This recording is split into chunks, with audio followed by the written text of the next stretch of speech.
வணக்கம், welcome to பொன்மயில் kitchen. இன்றைக்கி பொன்மயில் கிச்சனில் இட்லிக்கு தொட்டுக்கிறதுக்கு ஒரு சைட் டிஷ் பார்க்க போகிறோம். எப்போவுமே ஒரே மாதிரி சட்னி அரைச்சி போர் அடிச்சிருச்சுன்னா இந்த மாதிரி சட்னி ஒரு முறை செஞ்சு பாருங்கள். எத்தனை இட்லி வேணாலும் சாப்பிடுவாங்க, அந்த அளவுக்கு சுவையாக இருக்கும். வாங்க வீடியோக்குள்ளே போகலாம். இந்த சட்னிக்கு நம்ம ஒரு பேனில் எண்ணெய் விட்டுருக்கேன். முழு உளுந்தம்பருப்பு போட்டிருக்கேன். முழு உளுந்தம்பருப்பு போட்டு தாளிக்கும் போது ரொம்ப வாசமாகவும் மணமாகவும் டேஸ்ட்டும் நல்லாயிருக்கும். முழு உளுந்தம்பருப்பு போட்டிருக்கேன். ஒரு துண்டு பெருங்காயம் போட்டிருக்கேன். இந்த முழு உளுந்தம்பருப்பு கொஞ்சம் நல்லா செவக்க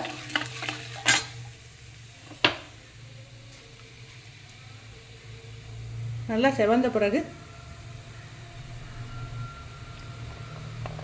வெங்காயம் ஒரு 100 கிராம் அளவுக்கு வெங்காயம் எடுத்திருக்கேன். சின்ன வெங்காயமும் பெரிய வெங்காயமும் கலந்து 100 கிராம் அளவுக்கு போடணும். வெங்காயம் நல்லா வதங்கின உடனே இதில் கருவேப்பிலை,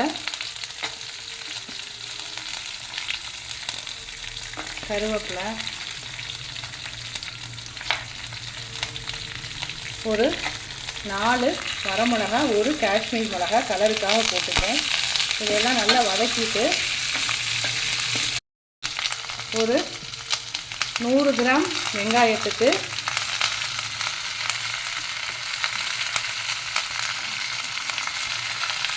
100 கிராம் வெங்காயத்துக்கு நல்ல பழுத்த தக்காளியாக 1/4 கிலோ 250 கிராம் தக்காளி எடுத்திருக்கேன். இந்த தக்காளியும் நல்லா வதக்கிட்டு ஒரு மூடி போட்டாவது நல்லா வதங்கிடணும்.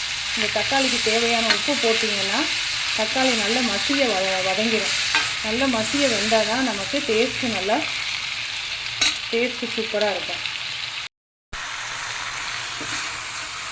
நல்லா மசிய வெந்துடணும். இந்த வெங்காயம் தக்காளி ரெண்டுமே நல்லா மசிய வெந்துடணும். இந்த துவையல் சட்னியை அரைச்சிட்டு நம்ம திரும்ப கொதிக்க விட போகிறதில்ல. அதனால் இதை பச்சை வாசனை போகிற அளவு இப்போவே நல்லா வெந்துடணும். இதை அரைச்சிட்டு நம்ம ஒரு தாளிப்பு தான் கொடுக்க போகிறோம். திரும்ப நம்ம மிளகாய் துவையல் தக்காளி சட்னிலாம் திரும்ப ஒரு தடவை அடுப்பில் வச்சு கொதிக்க விடுவோம்ல, அந்த மாதிரி கொதிக்க விட வேண்டாம். அதனால் இதுலேயே நல்லா இது வெந்துடணும். பச்சை வாசனை போய் நல்லா வெந்துட்டு அது அவ்வளவு டேஸ்ட்டாக இருக்கும் இந்த சட்னி.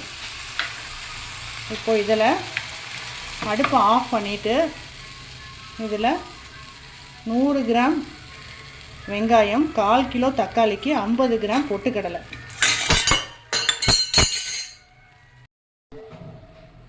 50 கிராம் பொட்டுக்கடலை அடுப்பை ஆஃப் பண்ணிட்டு தான் போடணும். பொட்டுக்கடலையை போட்டு வதக்குனிங்கன்னா டேஸ்ட் மாறிடும். இப்போ இதில் ஒரு கைப்பிடி அளவு புதினாவும் போட்டு வதக்கக்கூடாது. அடுப்பை ஆஃப் பண்ணிட்டு தான் புதினா போடணும், இல்லைன்னா டேஸ்ட் மாறிடும். இப்போ இதை நல்லா கிண்டிட்டு ஆற வச்சுட்டு அரைச்சிட்டு இந்த சட்னிக்கு நம்ம ஒரு தாளிப்பு கொடுக்க போகிறோம். இதுக்கு எண்ணெய் ஊற்றி கடுகு, உளுந்தம்பருப்பு, பெருங்காயம், கருவேப்பிலை போட்டு தாளிச்சிட்டு அரைச்ச சட்னியில் கொஞ்சம் மிக்சியை கழுவுன தண்ணி ஊற்றிருக்கேன். ரொம்ப தண்ணியாக வேணாலும் தண்ணியாகவும் ஊற்றிக்கலாம், கெட்டியாகவும் துவையல் மாதிரியும் வச்சு சாப்பிடலாம். இதில் அந்த தாளிப்பை ஊற்றிட்டோம்னா நமக்கு அருமையான சுவையான சட்னி. எப்போவும் ஒரே மாதிரி அரைக்காமல் இந்த மாதிரி அரைச்சி பாருங்கள், ரொம்ப சூப்பராக இருக்கும் இந்த சட்னி. பொட்டுக்கடலை புரோட்டீன் சத்து நிறைஞ்சது. அதனால் பொட்டுக்கடலை நம்ம தேங்காய் சட்னிக்கு தான் அரைக்கணும், குருமாக்கு தான் வைக்கணுங்கிறதெல்லாம் இல்லை. பொட்டுக்கடலை இந்த மாதிரி ஒரு தடவை சட்னி அரைச்சி பாருங்கள். சட்னி திக்னஸும் ஜாஸ்தி இருக்கும், டேஸ்ட்டும் சூப்பராக இருக்கும். மறக்காமல் எங்கள் சேனலுக்கு ஒரு லைக் பண்ணி சப்ஸ்கிரைப் பண்ணி வீடியோவை ஃபுல்லாக பாருங்கள். தேங்க்யூ.